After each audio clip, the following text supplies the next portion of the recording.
Life is given to us. We earn it by giving it. Rabindranath Tagore. Welcome to the Guyana Dialogue. I'm your hostess, Shamiza Ali, and it is truly a pleasure to be here with you this evening. Our topic tonight is powers of Parliament, parliamentary select committees, and parliamentary privileges.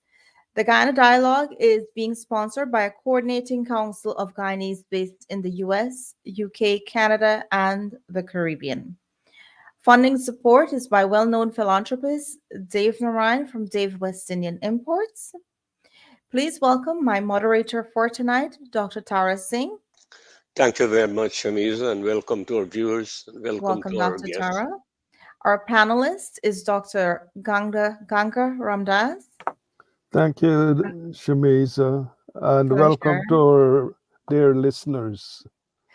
Our guest tonight is the Speaker of Guyana Parliament, the Honorable Mr. Manzoor Nadir. Welcome, everyone. Dr. Tara, please Good go evening, ahead. Shamiza. Good evening to your audience. All right. Thank you very much, Shamiza. It's a privilege to have the Speaker of the Guyana Parliament with us today. I know he's busy, like all the top government officials. There's so much happening in Guyana now. So we really thank you for sparing a few moments with us. Mr. Speaker, before we start, I just want to tell people, apart from you being a speaker, you're also the former leader of the United Force Party, as well as you were a Minister of Labor. So you come to this position with vast experience. Not too many people tend to forget your history, your practical experience in the area of politics and governance. There is still a lack of clarity on how Parliament is constituted and who's the head of Parliament. So before we start, if you can just clarify that. The conceptual clarification is necessary for our viewers.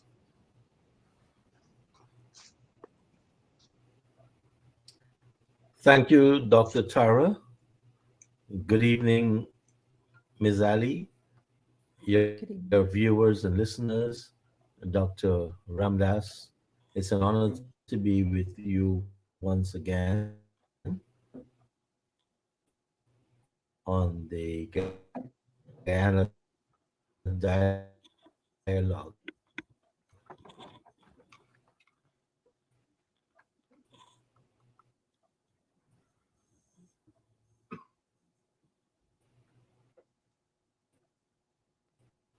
Comprises His Excellency the President,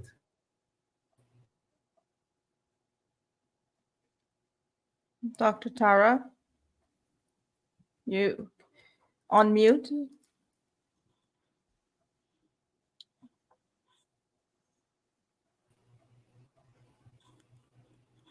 Okay, let's go ahead.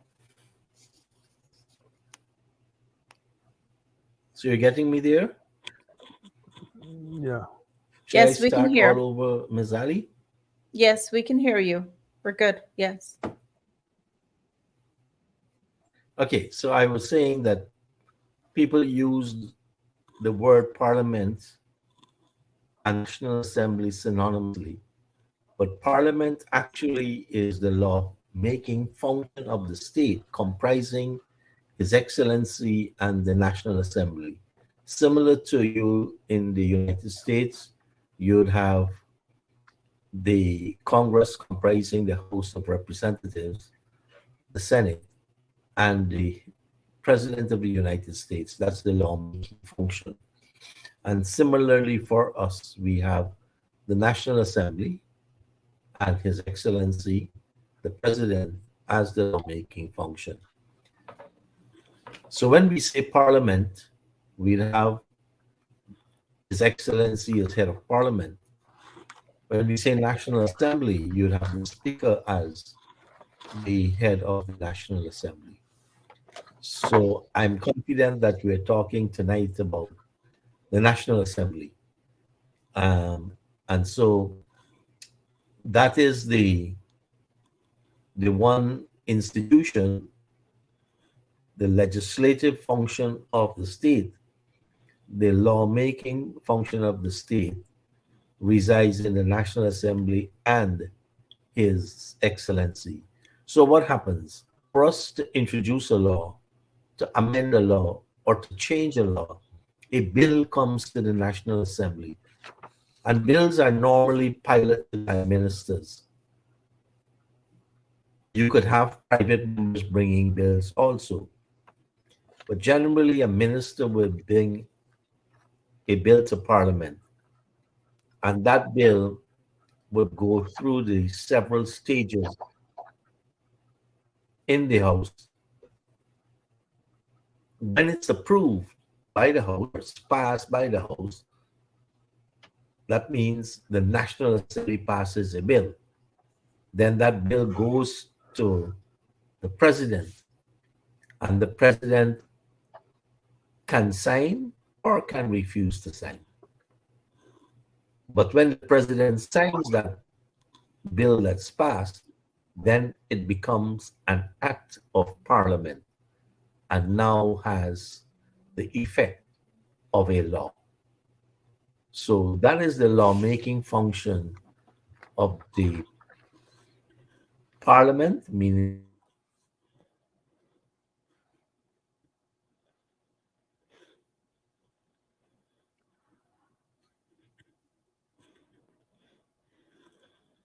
Dr. Tara, we're having some technical issues with his connection.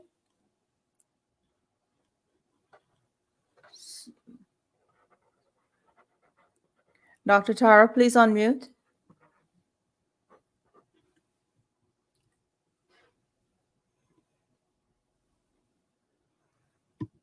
Yeah, go ahead. Do you want us to go ahead and do the video now in Yeah, the yeah, meantime? yeah, yeah, Okay. So you want to do an introduction of what we're showing our viewers tonight? yeah. Just say it. Just go ahead and show it and just explain because we have technical difficulties. Just to fill the breach. Okay. We have So, this okay, he's back. in okay.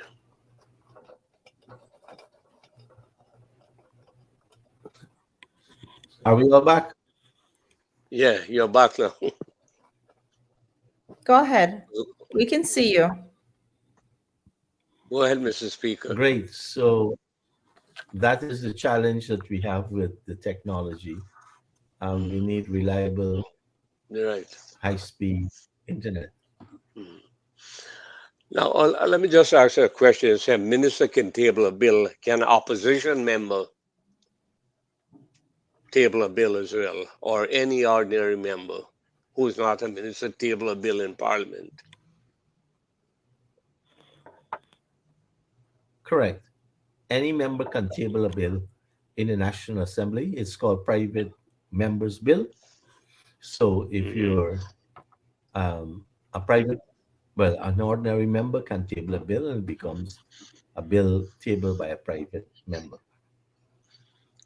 Okay. All right. I just want to ask a quick question. I know this question, this journalist candidate, Dr. Asha Kisoon, they had a memorandum Mhm. of understanding, and she's supposed to step down since November of last year, but she still retained the Mhm. post. Um, does Parliament or the Assembly, you as being the leader, you have any say in that? Can she be asked to step down by you, or what legal mechanism or constitutional mechanism exists so that she can absorb the memorandum of understanding? That is by she should have stepped down since November. The Speaker's role is to fill vacancies in the National Assembly. And vacancies can arise based on resignation, based on uh, a person being unavailable, or the representative of a list. They have the power to recall people. So once a vacancy exists, then the speaker rule is activated. And what happens? When there is a vacancy in the National Assembly, if that vacancy is by resignation, the resignation comes to the speaker, and the speaker calls upon the representative of the list to name a replacement. When that is done, that name goes to the Elections Commission to verify that the person was one of the candidates on that list and qualified to sit in the National Assembly. Once that check is done, then GCOM would inform us that this person is now a duly elected member of parliament. But before that person can take their seat, they have to subscribe to the oath as a member of parliament. So um, that is the process of filling vacancies. Our role as speaker is not to adjudicate, not to pressure whatever private arrangement happens outside of the parliament. That's outside of my remit. So once a vacancy is created, then the speaker comes into play. Okay, thank you very much. I know there are lots of questions we want to clarify, but let's go to the assembly. Now you're governed by rules and laws, etc., and the constitution. What do you think the combination of laws, rules, and constitutional provision are adequate for you to function effectively, or you think there is need for a few changes to be made?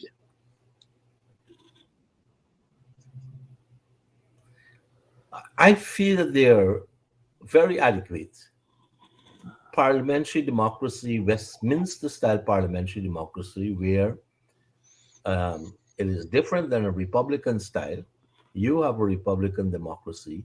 We have the Westminster system, which is born out of that long struggle between the king and the commoners. The commoners demanded more representation.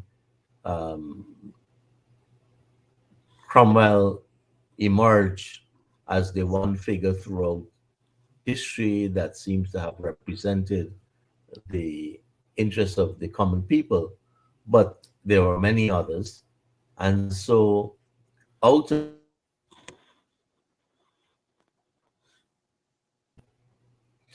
that 800 years of the Westminster parliamentary democracy, have emerged lots of rulings, standing orders, which are like the bylaws governing a national assembly, um, and conventions. So you have in America, you rely a lot on the Roberts Rules of Parliamentary Procedure. In the Westminster system, let's call it the British system, the Bible is Erskine May. Erskine May being one of the clerks of the House of Commons, who 200 years ago sat down and wrote out all of these um, decisions that came into rules, conventions, and so forth. And that compendium is what we draw our standing orders from. And the standing orders for the National Assembly are the rules by which the National Assembly operates. And it has been reaffirmed by the judiciary, as stated in the Constitution, that the Parliament makes its own rules. So we are not adjudicated by any court. You can say the court of public opinion um, might be one of the mechanisms that put some amount of pressure on that system. But we do have many conventions and we do have our standing orders, which governs the way the speaker should operate, the committee should operate, the members of parliament should perform their duties. The standing orders are our Bible. So, so you're saying that these are adequate for the time being as you see it. There's no need to make any Yes, change. I think Okay. if a person wants more power in the palm of their hands, they may want to change it up. But in any democracy, checks and balances on everyone is necessary because we all know all the adages about absolute power, etc. We Okay. did go through, I think it was close to um, 10, 15 years ago, a revision of our standing orders. And we also had a manual explaining the standing orders developed for our National Assembly. And we had some changes. Um, a lot of them included changes of interpretation. So, yes, any system will go through a system of monitoring, evaluation, change, and so forth. And we do have that mechanism which can be activated at one time.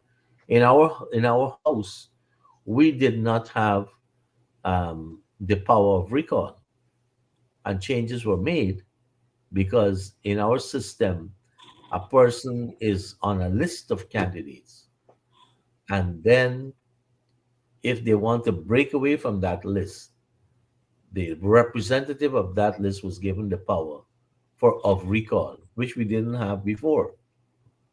So this is one of the significant changes that happened. And uh, if, like for example, in India, one or two persons distancing themselves from the party which they had identified and used that party symbol in their election, um, they had made changes so that a group of people can form themselves into another faction and would be and the party would not be able to recall them, as people would say, crossing the floor, right? But a group can move ahead.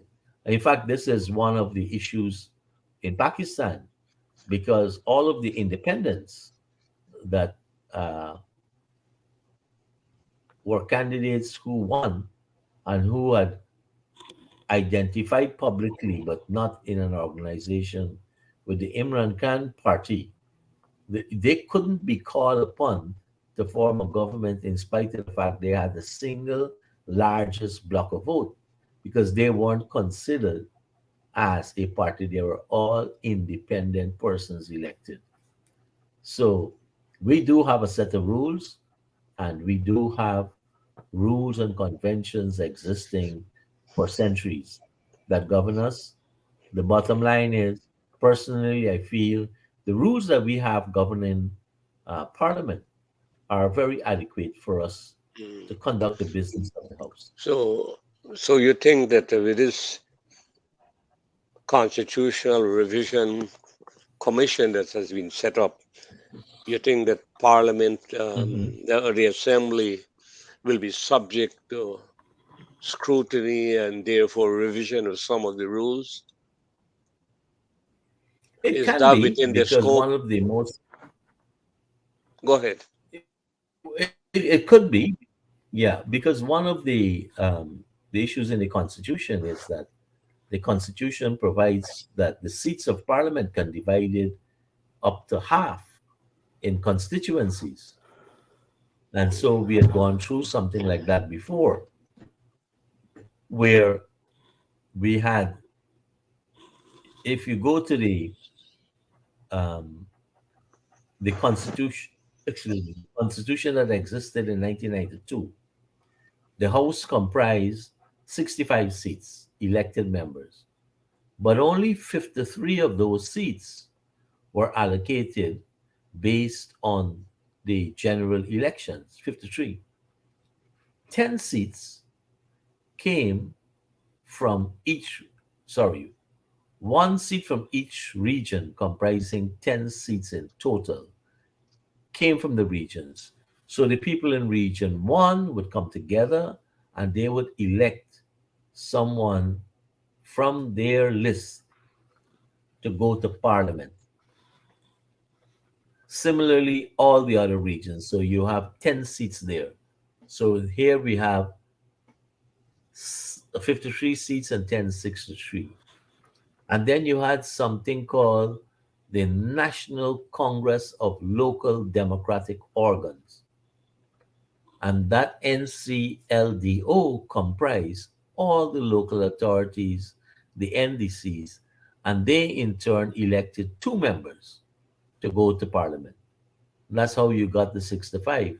So if, well, Tara, you, I think Dr. Ramdas would remember, Ms. Ali may not.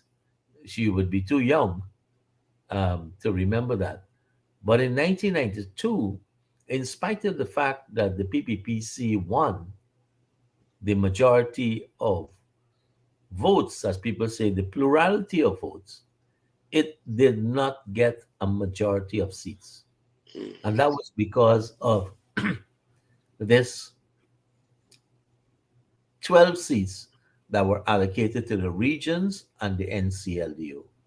And so, in a combination of support, the WPA and the PPP, one more seat was added. I think the PPP ended with 32 seats. And then you did have the United Force at that time supporting the People's Progressive Party civic candidate, and two seats were given, Correct. right? So that way the PPP ended up with 35 seats. Yeah, But that in the I'm aware Constitution. I'm aware of that, and I know we spoke to you and asking you to.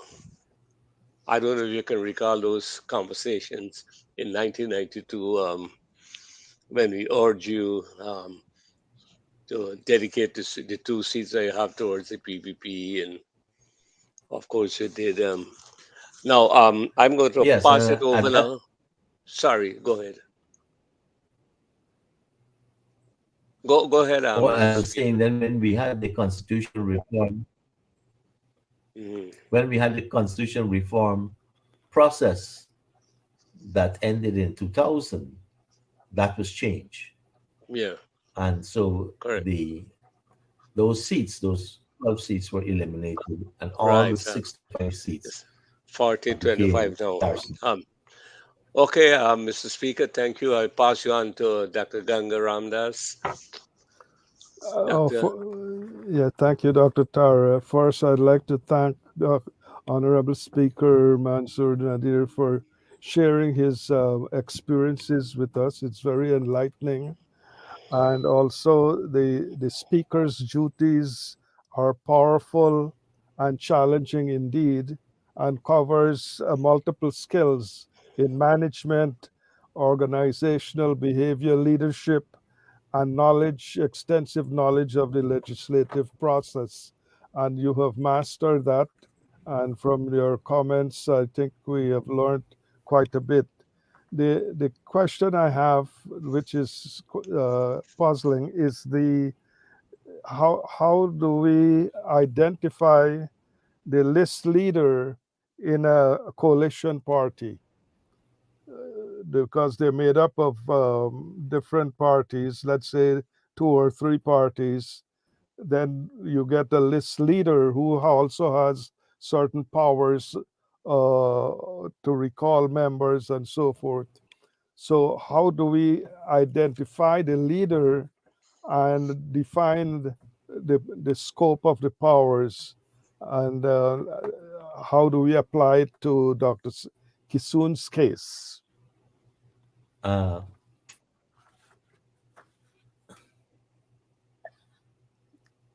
Uh, did you get everything? yes, I got everything. Okay. But if the parties, let's say you have four parties coming together before nomination, then they will decide, and they have one common list. Then they will decide. And so in 2005, sorry, 2015, when APNU first arrived on the scene with a number of parties, and then with the AFC joining, they sought, I think it would have been Dr. Harold Lutchman, and as representative of the list. So you go into the elections with one list, and so one um, representative. You can also, before election day, let's say the Nadir party, the Ali party, the Singh party, and Ramdas party submitted candidates for election. And before the elections, I think it's like 21 days before the elections, there's a time frame that these four parties come together and they say, for the purpose of allocating the seats, these parties will combine their votes. And supposing Ganga Ramdas was the representative of the Ramdas list, and Shamiza Ali, the representative of her list, and Singh and Nadir, respectively, the representative for those lists. If let's say 15 seats were won by this combined, and each person had um, 3 seats, and they're rotating three, right? The resignation in Parliament would come, and then if the representation comes from the Nadir party, then the Speaker writes to um, Nadir as representative of the list, asking for a nominee to fill. So in the joiner situation, there are multiple representatives based on the current sitting member or members based on the party which those members come from. Now, It's a bit are complicated. there are there rules of succession in case a party leader that was initially chosen later resigns? So how is succession handled? Let's say Dr. Kisun is currently occupying that seat. Should she be succeeded by somewhere else, or she can stay on because there are no rules of succession? And there is no need for rules of succession. If you, some countries do have rank lists. So let's say Tara, the ranking is Tara, Shamiza, Ganga, Nadia. And currently they have 2 seats, Tara and Shamiza. And Shamiza decides, like many women today, they're opting out of politics. She no longer wants to be in politics. It's too demanding. She wants to spend more time with family. and she resigns. Some countries will say the next person up, Ganga, must get the seat. So in some countries, the lists are ranked. And if your party gets 5 seats, the first five gets in. If something happens to one of the five and they have to be replaced, number six gets in. But we don't have that. We have a process where the lists and their representative will sit and decide. You can be 92 on the list, but you could be number one in a nomination for a seat. Whether Um, should that should change, it's all up to those who are playing in in the process. And I always like to say the rules should be set by the players. The rules should not be set by do-gooders on the outside, because do-gooders on the outside don't know all the intricacies that happens inside. And so I have, in my political career, which now spans 4 to 4 years, I've always advocated that any rules-based system must be set by the players, right? And that's why, like in cricket, the two captains can decide our boundary board wouldn't be 65 yards. We'll carry it to 77 yards, right? Before a match, two captains can sit and say, we want these rules to operate. There'll be no LBW in this game, right? So uh, a lot of do-gooders out there, and they have the answers to every single malady, problem that exists in people's relationships. Too many. And if you look around, you will see these do-gooders recycle themselves so often. They come in the form of the Ganga Ramdas party. Then they come in the form of the Ganga Ramdas Charity Foundation. Then the Ganga Ramdas Women's Organization. So they proliferate, except they're all paper tigers. And if they're so powerful and these ideas are so profound and they're such great philosophers, enter the race and put your ideas to the people, because in the end, you're representative of the people. So if the people tell you to paint the town pink and they have a majority and you can set entrenched majorities, then so be it. So I become very passionate about this whole issue of a lot of do-gooders who want to set rules for a game that they wouldn't test their big toe in. And I would knock wood and say, been fortunate to have been around for 44 years. I calmly say to many people, I come from the generation that transitioned from the Chelly Jagan era to the current one, and might be one of the few remnants remaining. And when they called me old politician, I said, be careful. You're speaking to the speaker. I would prefer you address me as veteran politician, not old. Yeah. Well, okay, Mr. Speaker, Dr. Gaholowit, with respect I to see the Shamiza is buffering a afternoon, lot. with What the was that? afternoon AFC coalition, they had a leader of the list who was Mr. Granger, and the deputy was Mr. Ramjatan. Now that Mr. Granger is no longer the head of the party, that leadership, the head of the list, cannot transfer to Mr.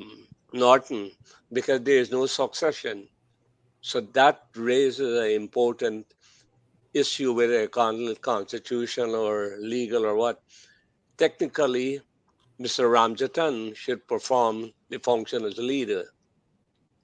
So You want to make any comment on that? And then we go back to Dr. Ganga. Okay. My comment on that is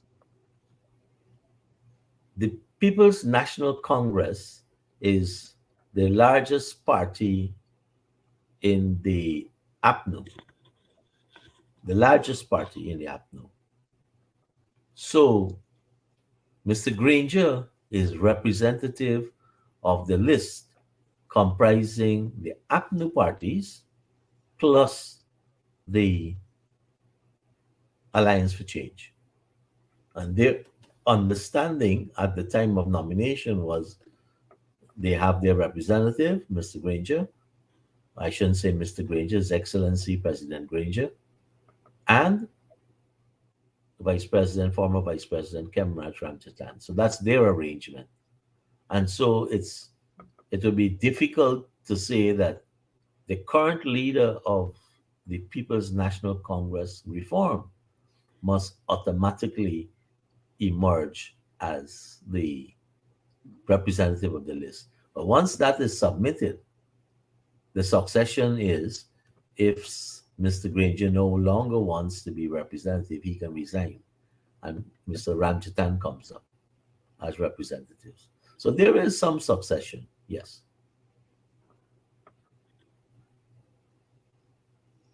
Okay. Thank you, Dr. Ganga. Yeah, well, my question is just a simple follow-up, and it's similar to Dr. Tara's question. At the beginning, we have ANUG with the Lennox Schumann, and now we end up with TNM with Dr. Kisoon. So is Dr. Kisoon the current list leader? I believe so, but I haven't made the join the list particulars a study of mine.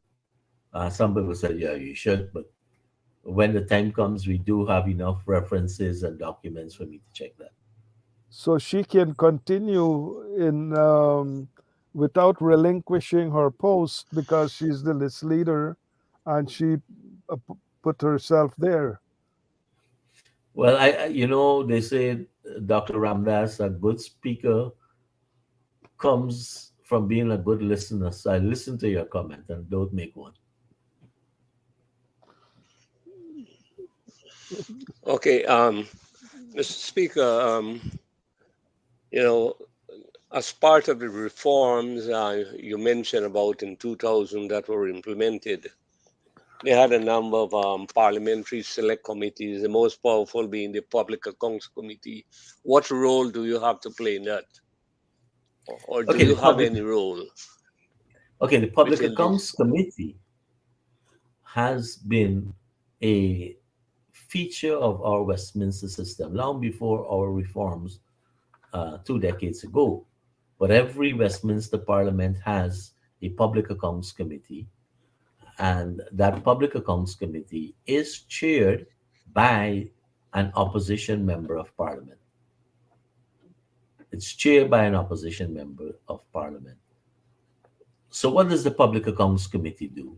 Every year, the Auditor General of the country, which is an independent office, nobody can direct the Auditor General. Prior to 1992, the Auditor General used to present his audit report on the financial year preceding to the Minister of Finance. And then the Minister of Finance had to bring that report to Parliament.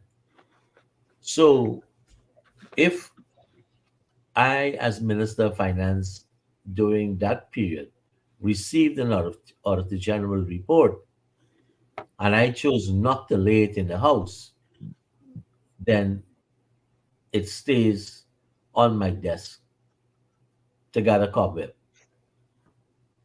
But the process is that Auditor General's reports should come to the Parliament, and then the Public Accounts Committee would scrutinize this report. Because like in any accounting system, the Auditor General or the auditor gives an opinion that these accounts fairly represent the financial position of this organization for a particular period. So that's an opinion. And in doing their audits, the Auditor General's staff ought to give accounting officers in agencies an opportunity to answer any queries, any questions, negative observation, which is against standard operating procedures for audits. So prior to 92, they had a number of years where Auditor General's reports did not meet or reach the Parliament.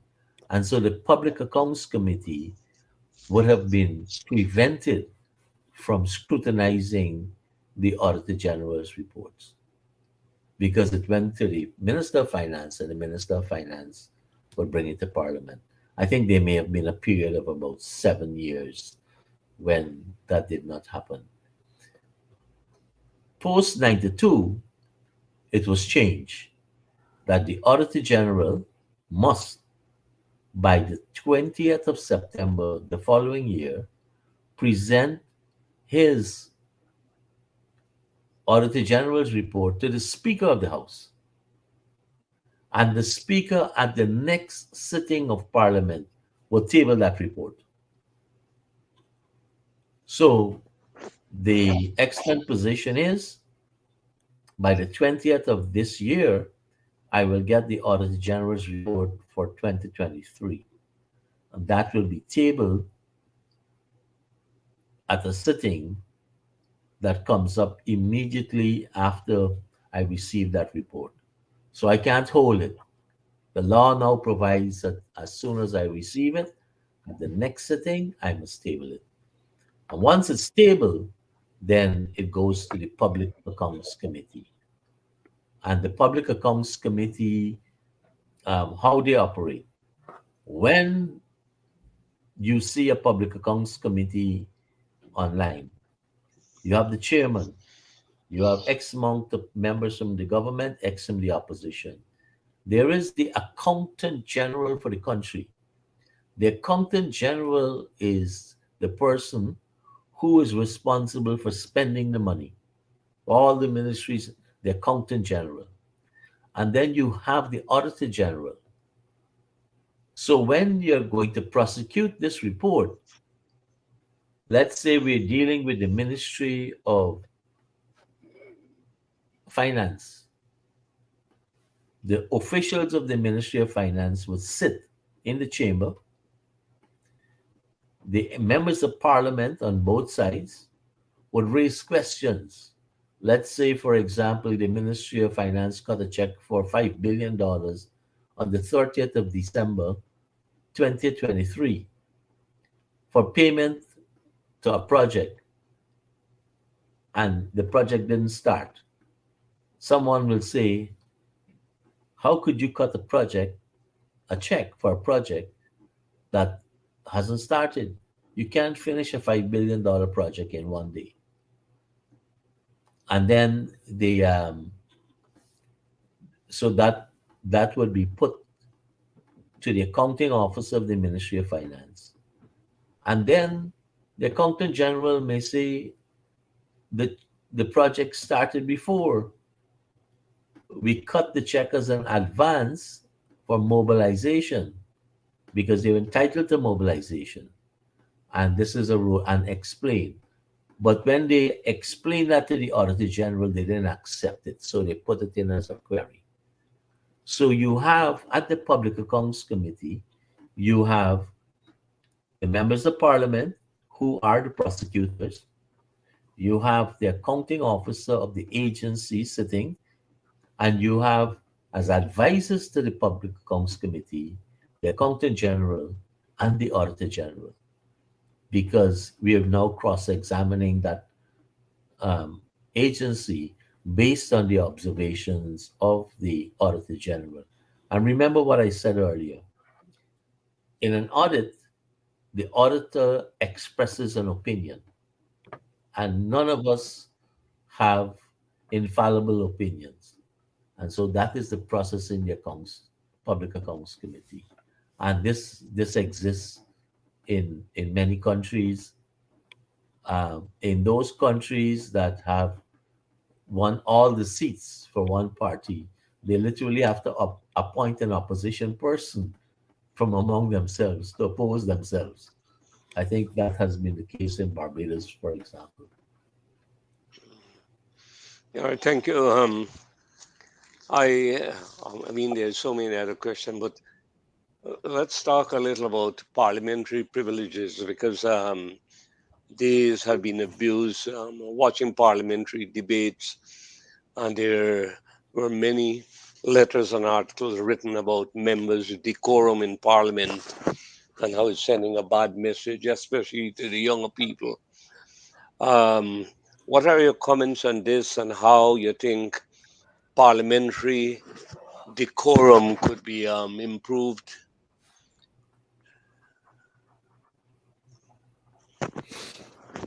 Dr. Ramlas, Um, this is always a very vexing issue. How do you crack that whip in Parliament? Speakers do have a tremendous amount of power in their hands, right? If someone is grossly out of order, you know, they could be suspended immediately.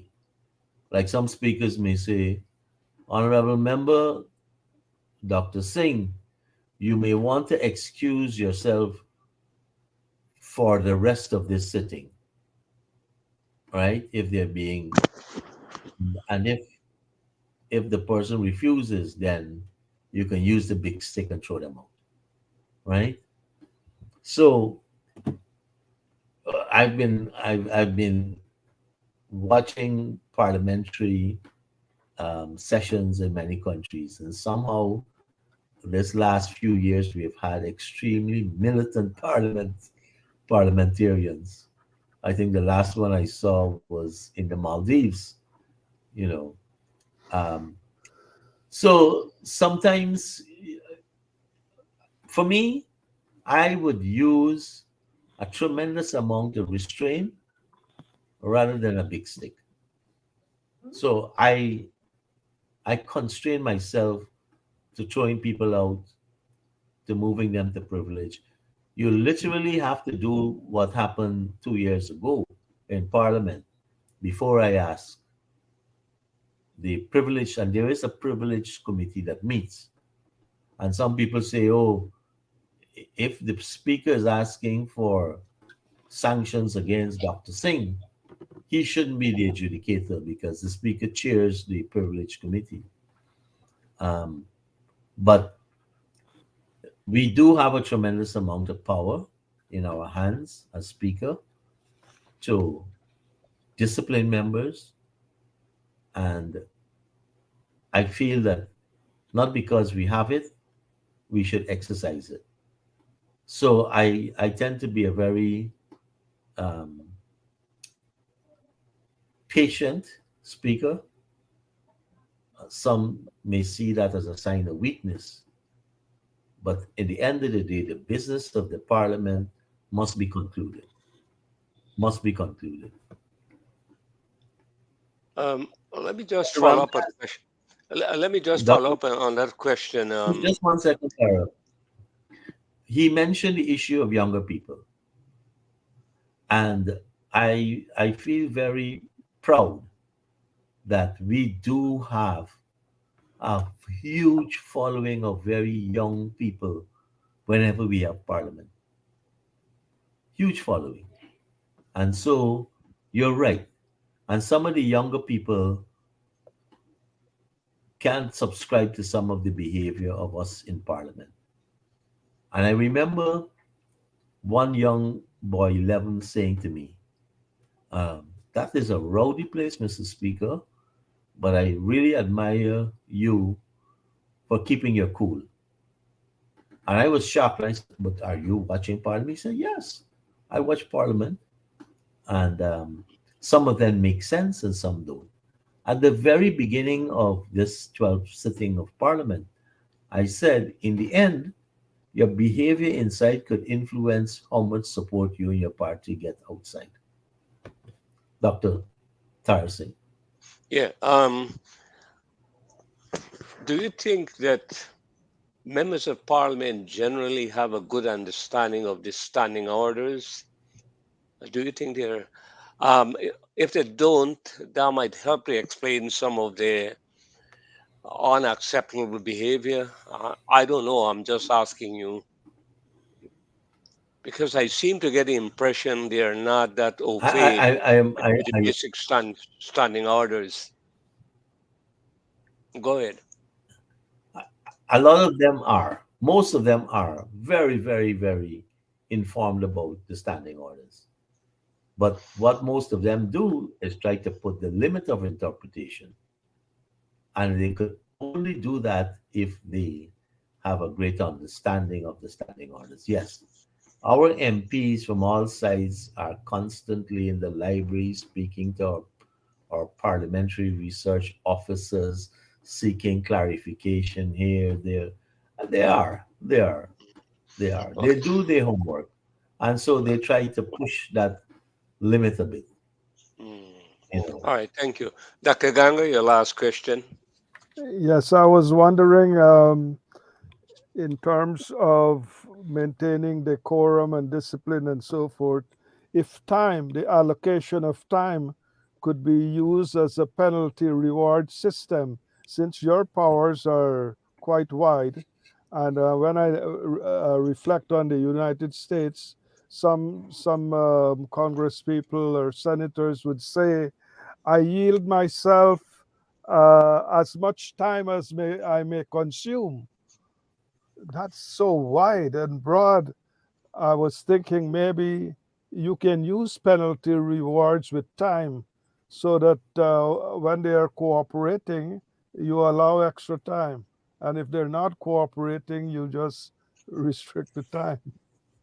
How about Okay, so we have a rule with respect to time, and the rule is simple.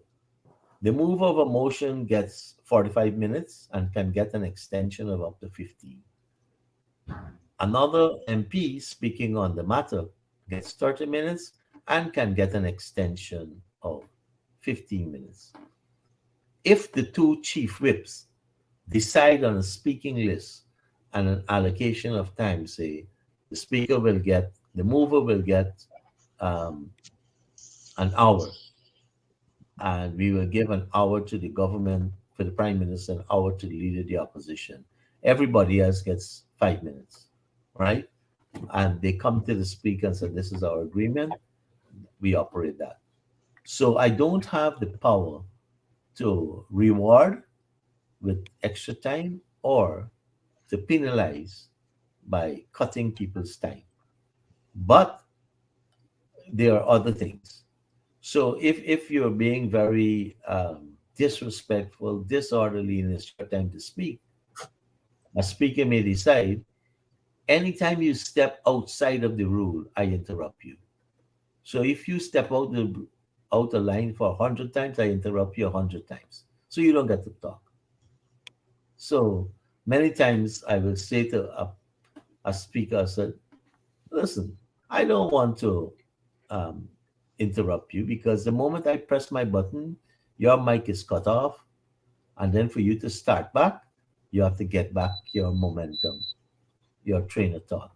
So please, let's abide by the rules. Don't call people names. Use proper words. Don't use this, right?" So there is a bit of, in that sense, some flexibility, right? That we have. But I didn't hear anything from Miss Ali. Yeah. Um, Uh, Go ahead, Dr. Tara. no, you go ahead. I was just going to ask you if you have any questions for him or if you want the speaker to do a concluding remark and then do the images. We do have a question from Mr. Kev Samaru. So we'll take the question, and I have a question as well. So Mr. Samaru is from Canada. He's asking, welcome again, Mr. Speaker Manzoor Nadir, to the Guyana Dialogue. The question is, the Secretary of Guyana Teachers Union, who is also an opposition MP, Ms. Coretta McDonald, is reportedly paid as a teacher as well as an opposition member of parliament. Is this illegal? Is this an oversight regarding the policy of the Guyana's parliament and that of the Ministry of Education? Is this not concurrent double dipping from the public purse? Please clarify. Thanks very much.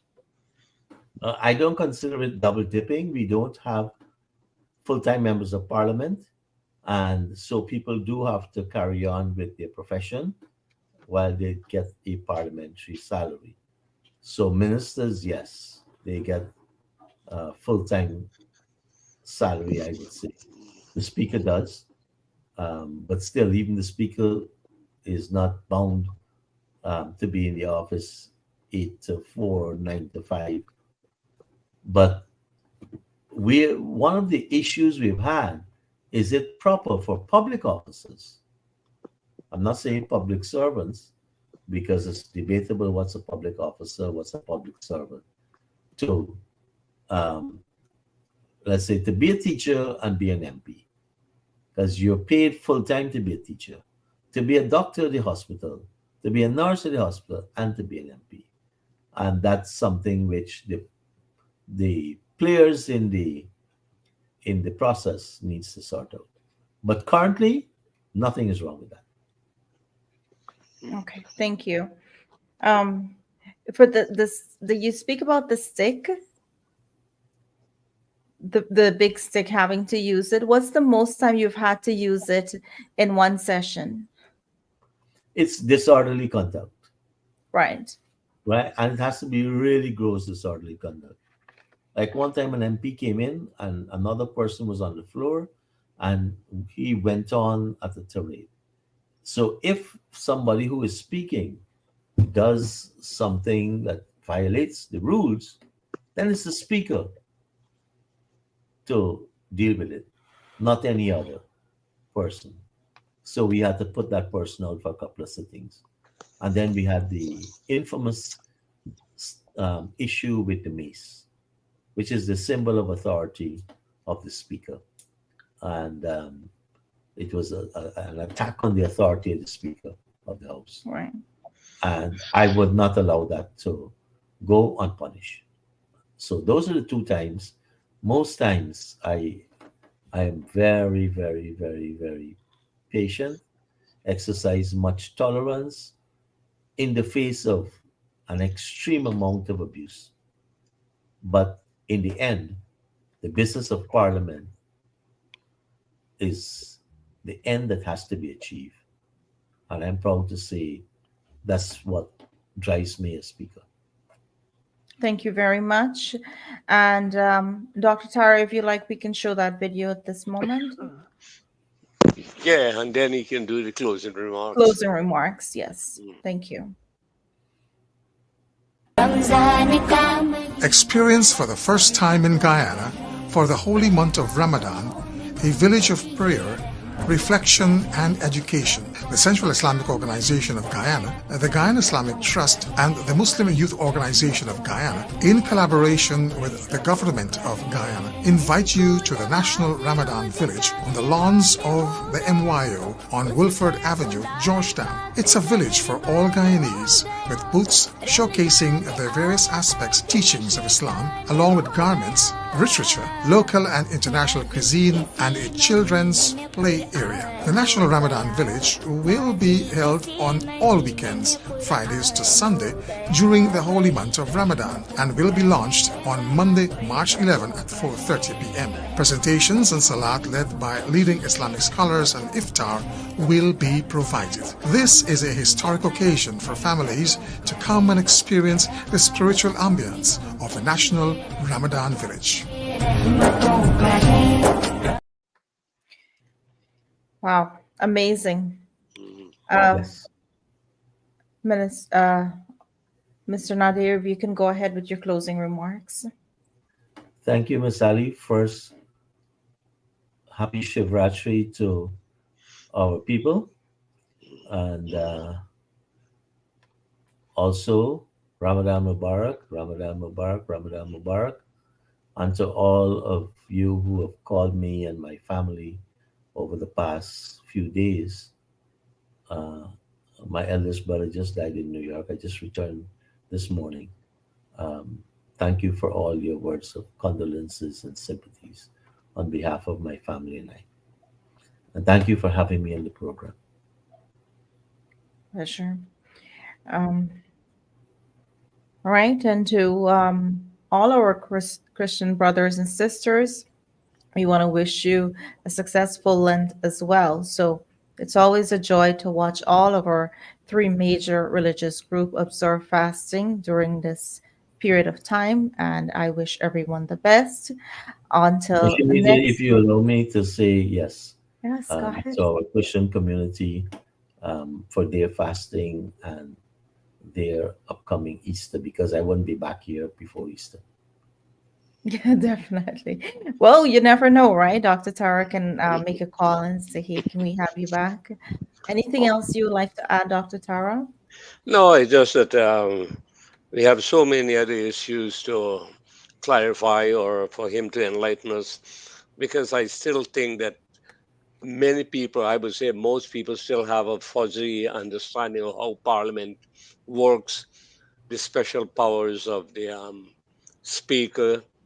And we only spoke about the Public Accounts Committee. There are other sectoral committees that work. We didn't get chance to go into them.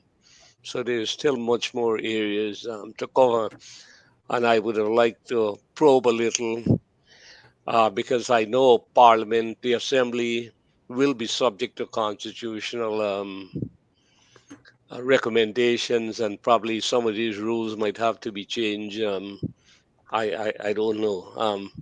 But these are things that we would like to probe to speak on. But I guess if we can get him back again, if he's available. And Ganga, yeah, your last comment. Oh, I just wish in the sentiments of that last video that we pray for peace in Peace. the world. Absolutely. Mm, Yes, Absolutely. these are trying times, and we all pray for peace. mm. Definitely. Well, thank Thank you you. to our panel, Dr. Ganga Ramdas, our moderator, Dr. Tara, and our honorable guest tonight, the Honorable Manzoor Nadir. Until next time, I'm your hostess, Shamiza Ali, and it was truly a pleasure to be here with you this evening. To all of our viewers, thank you for your feedback. Thank you for your comments. Until next time, this is the Guyana Dialogue. Good evening, everyone. Good Good night. evening. Good evening to Good all night. our Good listeners. night.